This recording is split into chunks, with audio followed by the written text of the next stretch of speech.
Titanic को बनाने वाली कंपनी ने दावा किया था कि यह जहाज कभी ना डूबने वाला जहाज होगा, लेकिन इसके बावजूद अपनी पहली ही जर्नी के दौरान टाइटैनिक आइसबर्ग से टकरा गया और 1500 से भी अधिक लोगों की मौत हो गई थी। लेकिन बहुत से लोगों का ऐसा मानना है कि टाइटैनिक जहाज को डूबने से बचाया जा सकता था। इसके ऊपर ढेर सारी रिसर्च भी की जा चुकी है। अगर टाइटैनिक को डूबने से बचाया जा सकता था या फिर उस जहाज पर मौजूद लोगों की जान बच सकती थी, तो फिर ऐसा हुआ क्यों नहीं? आखिर टाइटैनिक के डूबने में किसकी गलती है और टाइटैनिक में मारे गए लोगों के साथ क्या हुआ, इस सब के बारे में हम आज की वीडियो में विस्तार से बात करेंगे। बस आप वीडियो के आखिर तक हमारे साथ बने रहिए।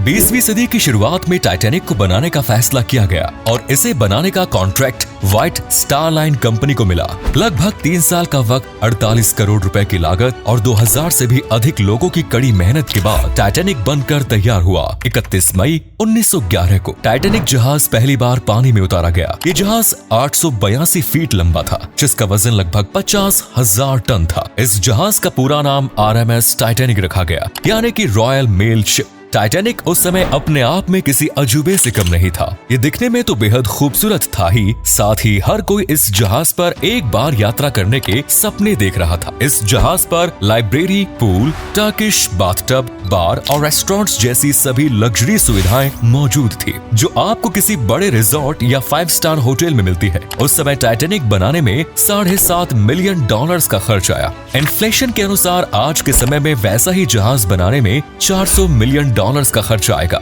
टाइटैनिक जहाज सन 1914 में 10 अप्रैल के दिन साउथहैम्पटन से न्यूयॉर्क के लिए रवाना हुआ। उस समय टाइटैनिक पर 2200 से भी अधिक यात्री सवार थे, जिनमें कई बड़े उद्योगपति, फिल्मी जगत के सितारे और इमिग्रेंट्स मौजूद थे और हर कोई इस जहाज की यात्रा के लिए बेहद उत्सुक था। जहाज की कमान 62 वर्षीय senior captain Edward John Smith के हाथों में थी। कौन जानता था कि ये यात्रा टाइटैनिक और उस पर सवार लोगों की अंतिम यात्रा साबित होगी। 12 अप्रैल से ही टाइटैनिक जहाज को आइसबर्ग की चेतावनियां मिलनी शुरू हो गई। उस दौर में जब भी कोई जहाज समुद्र से गुजर रहा होता था और उसे कोई आइसबर्ग या अन्य खतरा नजर आता, तो वो रेडियो सिग्नल्स के जरिए अन्य जहाजों को खतरे के बारे में सूचित किया करता था। लेकिन टाइटैनिक ने शुरुआती चेतावनियों को अनदेखा कर दिया। 4 दिन तक टाइटैनिक बहुत आराम से चल रहा था और सभी लोग बेफिक्र होकर अपनी यात्रा का आनंद ले रहे थे, क्योंकि टाइटैनिक केवल एक जहाज नहीं बल्कि ब्रांड बन चुका था और हर कोई जानता था कि जहाज कभी नहीं डूबेगा। 14 अप्रैल 1914 का दिन रात को लगभग 11:40 पर टाइटैनिक जहाज आइसबर्ग से टकरा गया।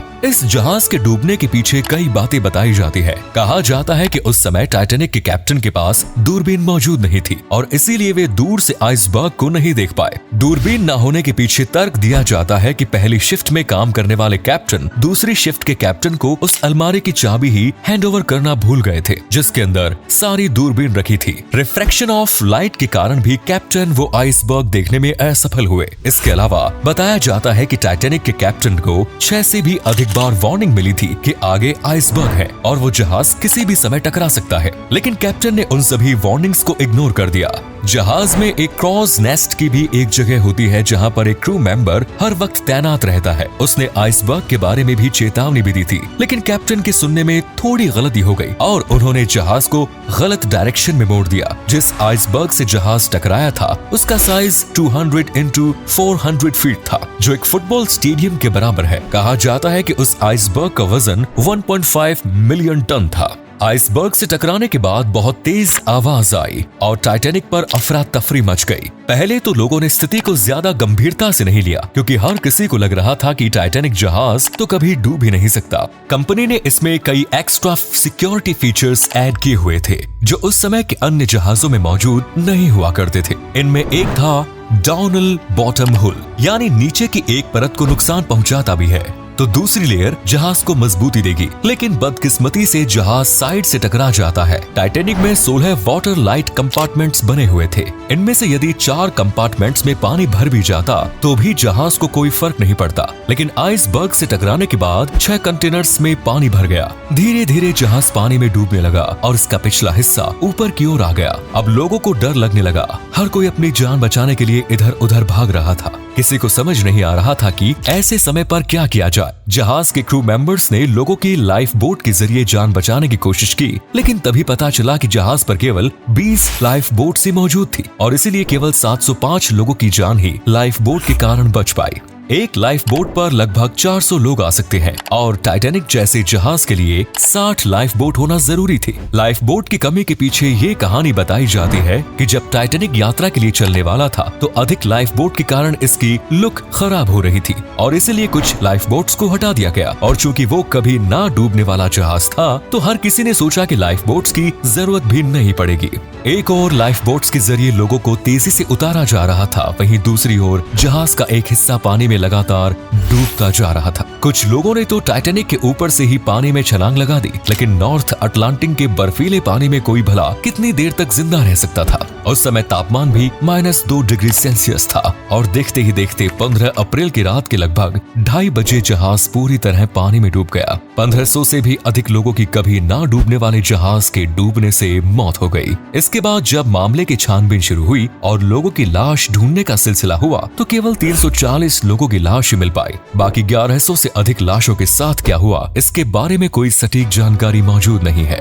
जहाज पर से जिंदा बचे लोगों द्वारा बताया जाता है कि टाइटैनिक डूबने की थोड़ी देर बाद नॉर्थ अटलांटिक महासागर में एक जोरदार तूफान आया जो अपने साथ लोगों की लाशों को 50 से 100 किलोमीटर दूर तक बहा कर ले गया। इसके अलावा कुछ विशेषज्ञों का मानना है कि बहुत से लोगों की लाशों को पानी में मौजूद मछलियां खा गई, तो वहीं कुछ वैज्ञानिकों का मानना है कि आज भी उस समुद्र तट की गहराई पर लोगों के कंकाल मौजूद हैं। जिन लोगों की लाश वहां से बरामद की गई उन्हें कनाडा के हैलिफैक्स में दफनाया गया। कहा जाता है कि टाइटैनिक को डूबने से बचाया जा सकता था यदि कैप्टन एडविन जॉन आइसबर्ग की चेतावनियों को इग्नोर नहीं करते। आइसबर्ग से टकराने के बाद टाइटैनिक ने रेडियो सिग्नल्स के जरिए अन्य जहाजों से संपर्क करने की कोशिश की और मदद की गुहार लगाई। RMS कार्पाथिया नाम के एक जहाज ने सिग्नल्स कैच किए, लेकिन वो जहाज 107 किलोमीटर की दूरी पर था, जिसे टाइटैनिक तक पहुंचने में 3.5 घंटे का समय लगता। लेकिन उससे पहले ही टाइटैनिक पानी में डूब चुका था। इसके अलावा एक और जहाज टाइटैनिक के नजदीक था जो केवल 37 किलोमीटर की दूरी पर मौजूद था, लेकिन उस जहाज के कैप्टन स्टैनली लॉर्ड ने रात को रेडियो सिस्टम बंद कर दिया और जहाज को रोक दिया था क्योंकि उन्हें आगे खतरा महसूस हो रहा था और सोचा कि आगे का सफर सुबह तय करेंगे।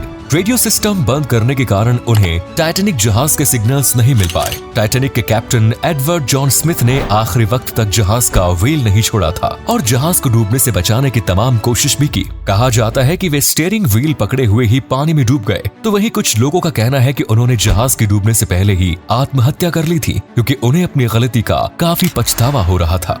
तब से लेकर आज तक टाइटैनिक जहाज पानी के अंदर ही डूबा हुआ है। ये जहाज अटलांटिक महासागर के नीचे लगभग 12,500 फीट की गहराई पर मौजूद है। टाइटैनिक डूबने के 75 वर्षों बाद तक ये जहाज किसी को नहीं मिल पाया, लेकिन साल 1985 में खोजकर्ता रॉबर्ट बलार्ड ने इस जहाज को ढूंढ निकाला। टाइटैनिक मिल जाने के बाद इसे बाहर निकालने की कई योजनाएं बनाई गई। कई वैज्ञानिक इसे बाहर निकालने की कोशिश कर चुके हैं, लेकिन आज तक कोई भी इसमें सफल नहीं हो पाया। इतनी गहराई से इतने बड़े जहाज को निकालना नामुमकिन सा नजर आता है। यूनेस्को ने टाइटैनिक को समुद्र के नीचे मौजूद ऐतिहासिक धरोहर का दर्जा दिया हुआ है। टाइटैनिक पर से बहुत सारा सामान और वस्तुएं निकाली जा चुकी है जो अमेरिका के म्यूजियम्स की शोभा बढ़ा रहे हैं। आज भी दुनिया भर के तमाम एक्सपर्ट्स और वैज्ञानिक टाइटैनिक के ऊपर रिसर्च कर रहे हैं। इस जहाज के ऊपर आपको हजारों डॉक्यूमेंट्रीज भी देखने को मिल जाएंगी, लेकिन साल 1997 में जेम्स कैमरून द्वारा बनाई गई फिल्म टाइटैनिक लोगों के दिल के सबसे करीब है। पूरी दुनिया टाइटैनिक जहाज को और उसकी कहानी को इसी फिल्म के जरिए अपने दिमाग में रिप्रेजेंट करती है। तो दोस्तों, ये थी टाइटैनिक जहाज की पूरी मिस्ट्री। उम्मीद करते हैं आपको हमारी आज की वीडियो पसंद आई होगी। दोस्तों, टाइटैनिक जहाज डूबने में आपके हिसाब से सबसे बड़ी गलती किसकी थी? अपना जवाब कमेंट्स में दीजिए और वीडियो अच्छी लगी तो इसे लाइक और शेयर अवश्य करें। धन्यवाद।